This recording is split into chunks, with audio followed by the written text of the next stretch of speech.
And we want to look at this 2023 recruiting class, correct? Yeah, I am curious, folks. What we're going to do here is go through the offseason, and I thought we'd start at 2023 because these players have, most of them played 2 seasons. Obviously, some have been redshirted, but they're the ones that I think have some semblance of some kind of track record at this point, and get Corey's thoughts on how these classes are faring, and we will go backwards each year. So it was a class of 22 that ranked number 42 in the country, according to 247 Sports. Are we going to include transfers? I don't think we're going to have too many to deal with going Okay. backwards. Going backwards from lowest to highest ranked? Going backward from 2023 back in time. I gotcha. Okay. So out of the top 5 rated players in that class, Ben Kueter. how would you assess their progress thus far? Well, Ben Kueter's wrestling. So I was going to say, it's hard to assess his progress. I think I'm not a wrestling guy. The highest rated player in the class, because as soon as I saw that, I thought, wow, he must have just gotten lost. And of course, they've got a veteran linebacking core that was arguably the best in the country going into the season. So I thought, well, okay, maybe he's just, I did not realize he quit football. Their highest rated player. Well, he hasn't quit football. He's put it on pause. I don't know how reasonable it is to expect him to be able to jump back in and just get right back in the flow of things. He is a freak athlete. My understanding is if it wasn't for him winning his match the other day against Nebraska, Iowa may have lost. And as you probably well know, Mark, Iowa's a force on the mat, and they've just played second fiddle to Penn State for so long. But yeah, Ben Kueter, his career very much in question. I just think it's hard to jump. How many guys have done that, Mark, where you play in a different sport for a couple of years and then just, okay, I'm going to go back to football. I just, how common is that, and how reasonable is it to expect a kid to do that? I don't have the answer to that. Everybody that comes to mind, they went through college. They had years under their belt at a very high level, and then as pros, they stepped away. But they had all that college experience and even professional experience. I think of somebody like Deion Sanders. I think of somebody like Bo Jackson. I think of Too Tall Jones with the Dallas Cowboys, stepped away and boxed for 2 years, and then he comes back. Michael Jordan. Yes. So I don't know. Who's the kid, the Syracuse quarterback that played basketball? Was he at Duke? And he went to Syracuse? Nassib? No. This was several years back. I do know who you're talking about. I don't know who that is. Ahmad Wagner, Iowa men's basketball player, stepped away and ended up being a receiver for Kentucky. But yeah, Ben Kueter, I mean, kid's got some incredible things you can't teach. I mean, there's no question about it. And who am I thinking of? Greg Paulus. I just, as soon as you made that, I said Paulus because I knew it was Paul. For some reason, it just popped into my head. I haven't heard that name in a long time. What's he doing now? Selling insurance? Probably. All right. Well, yeah, we'll see about Ben. I just think that's a hard ask. Khalil Tate, have not really seen him on the field. Maybe he's been in on special teams, but that's going to be a position very much up to grabs because when he committed out of Chicago, I thought he's a cash guy. So I would think this is going to be as important of a spring as he's had so far.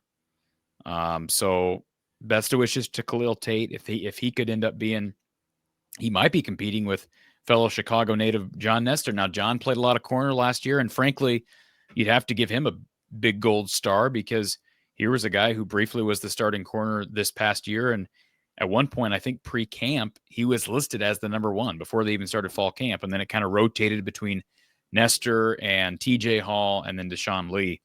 But I mentioned Marist earlier, where Brad Fitzgibbon is from. Both of those guys, Tate and Nestor, could very well be called upon. Nestor certainly more proven at this point. Grant Leaper's gone.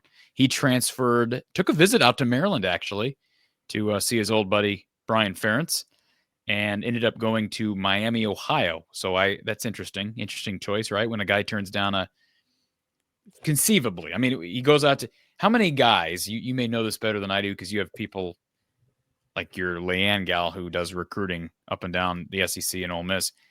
When a guy's visiting a school, as a transfer. How many times are they doing that without an offer on the table? I can't imagine that's often.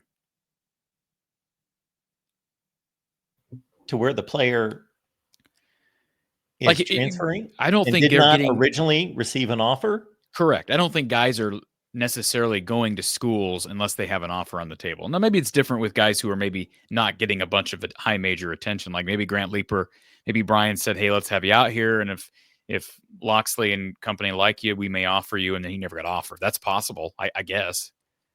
But my point is, he ended up going to Miami, Ohio.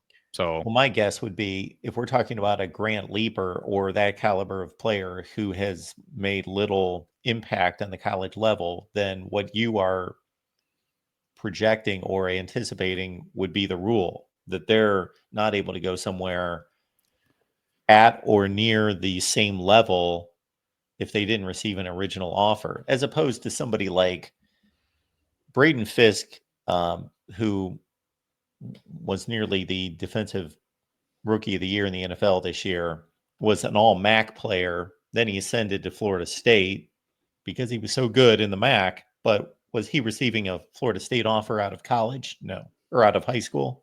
No. Because he had to what's your prove himself in what do you have college. what do you have against Grant Leaper? Shame on you. I don't have anything against him. He hasn't proven anything. He hasn't proven anything. You're right, and I liked him. Hey, he came to Iowa as a gray shirt. He put his faith in the program, paid for college for a year, and so. But anyways, Miami, Ohio, and then of course Brian Ferentz is Fresno State now, anyways. So who cares?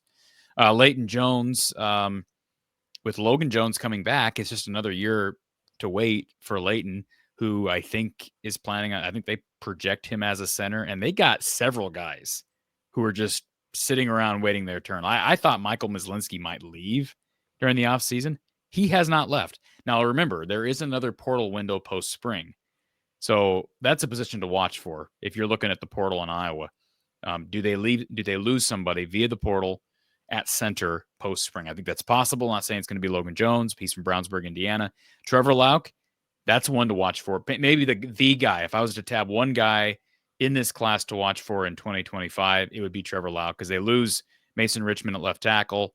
Lauk came in as a 3/4 star kid, depending on where you're looking. Came in physically looking the part, highly touted, and originally was supposed to come in with Caden Proctor. Proctor ends up doing what he did, and now he ends up being the highest rated outside.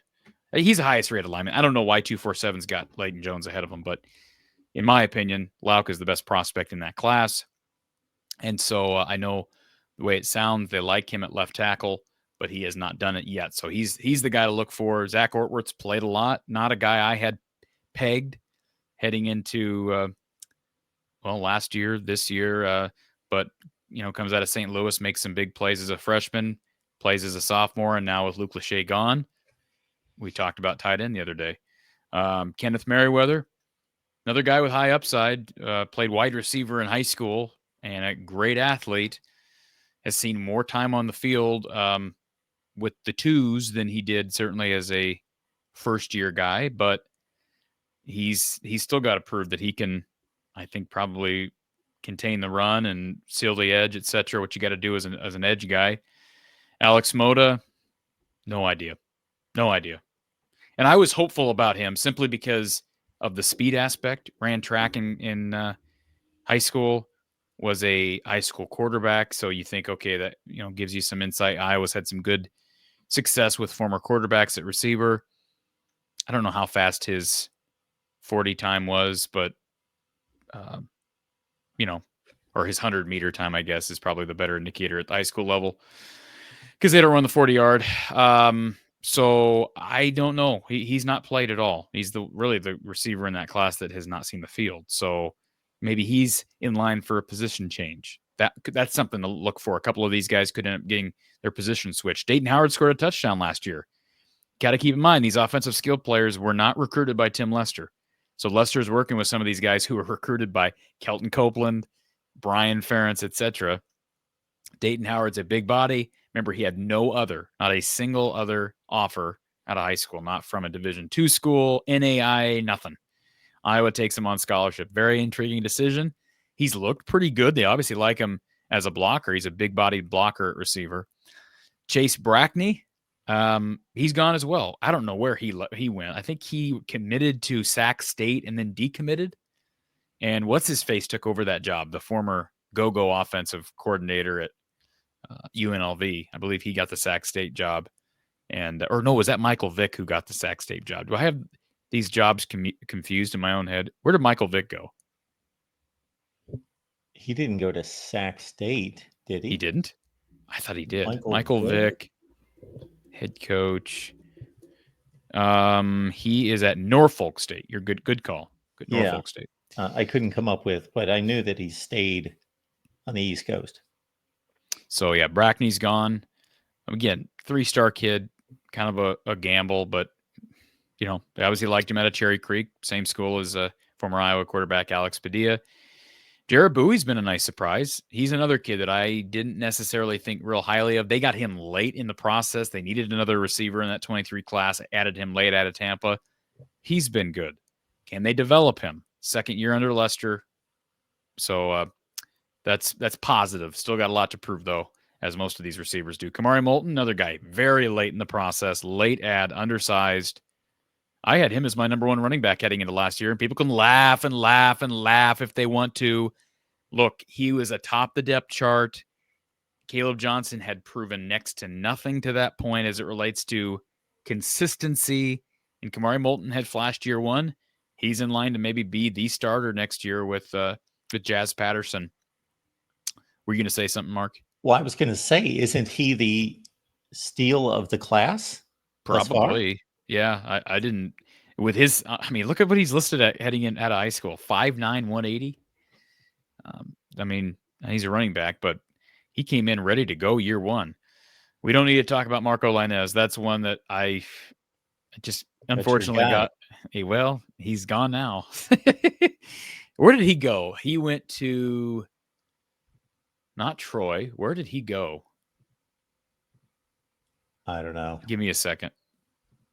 I'm looking at Kamari Moulton's stats because I think that's pretty impressive. 5.6 yards per carry in the Big Ten, 84 attempts. Yeah, no, he was good this year. He's just overshadowed by a, first team All Big Ten running back, and Iowa hadn't had one of those in a long time. So I'm excited to see what Kamari Moulton can do with more touches, and he's not a lightning bolt. He's not necessarily a zigzagger, but he packs a punch. He's, I think, a do-it-all back that may be a little undersized, but has gained a lot of weight since he's gotten here. Oh, Maddox Borcherding Johnson out of Norwalk. They're part of that interior. I've not really heard anything about Maddox, so he's still with the program. Younger brother just committed to a smaller school. I believe he also plays defensive line. Terrell Washington Jr., there's a Swiss Army knife if you want to compare him to somebody, maybe a Tyrone Tracy that was underutilized in the Iowa offense. Maybe they can get Terrell Washington Jr., who they've ran a lot in the backfield out wide. They can get him to be a weapon with the offense. Cannon Leonard, another offensive tackle that, they need help at tackle now with Richmond gone and with Dunker a year from being gone. Huge body at 6'9". Don't know where he's listed now. I guess I could find this. He was listed at 265 there. He's now up to 306. How about that, Mark? That's a big dude right there. 306, and he's a third-year guy. So, is he going to be able to play football, though? It's just, that's the thing. But physically, he's going to look the part. So, question marks there, but somebody's got to emerge at tackle. Zach Lutmer, comparisons have been made to Cooper DeJean with his speed. He won't be a starter this next year. He's partnered with RTI Thread, so I'm a big Zach Lutmer guy. And Central Lions, same high school as Reese Vanderzee. So there's a solid connection there. Ontario Thompson was a national champion at Iowa Western, jumped to Western Michigan, and then jumped right back into the portal again.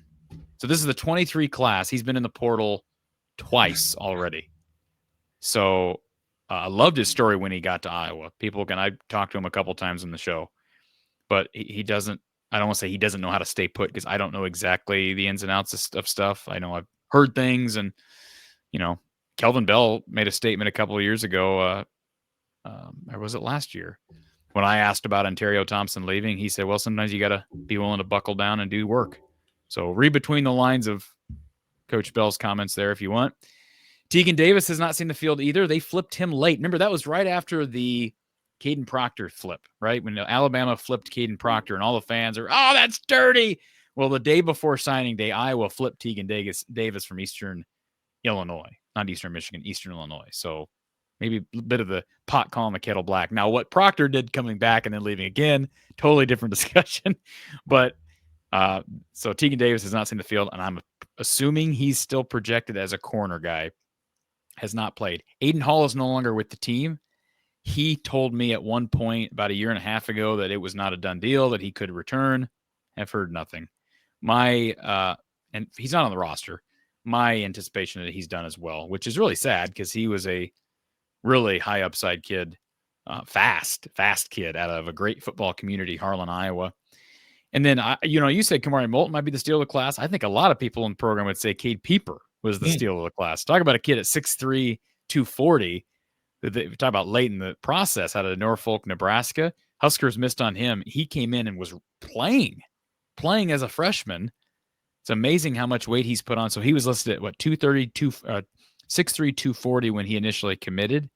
Cade Pieper is now listed at 6'3", 275. Played a lot already, and he's going to have a chance to nail down a starting guard position with some of the attrition they had there. And right out of the gate, of course, Nick Jackson was a great transfer pickup from Virginia. Caleb Brown, a lot of promise, didn't necessarily come through with much. Deacon Hill, who, of course, by default was the starting quarterback for a time. Oh, you skipped over Rusty Feth. He played quite a bit for Iowa up front on the offensive line. Former Red Hawk, came in with George Barnett. He had connections to George Barnett. And then Dejon Parker, unfortunately, couldn't stay healthy. He's a great kid. Came in. He's the kid that was initially committed out of Saginaw Valley State to Virginia, and then he decommitted to Iowa. Eric All, great ad. And then Cade McNamara, your old buddy. Yeah, those two at the bottom there. Much fanfare when Hey, Eric All was, besides the injury, he was really good at Iowa. Right? I mean, he was really good at Iowa. Was he? Yeah. Of course he was. He was a good player at Michigan. He's playing in the league right now. I was going to ask if he was. Yeah, he's with the Bengals. I think he's maybe their second tight end, actually. Okay. Yeah. Yeah, he had a good rookie season. Eric All at Iowa had 21 catches, 300 yards, 3 touchdowns. Yeah, but again, got hurt and then missed the rest. Yeah, 7 games. Yeah. So just over half a season. Those are excellent numbers. Yeah. Yeah. And underwhelming quarterback play, to say the least. There it is, folks.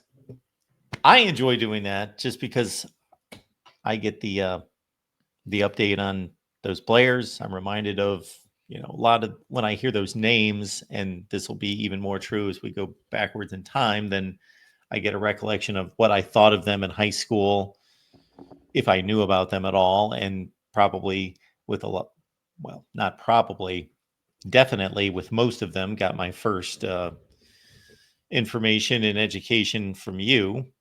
And then we get to see how it played out. So very early with those guys, of course, 2023.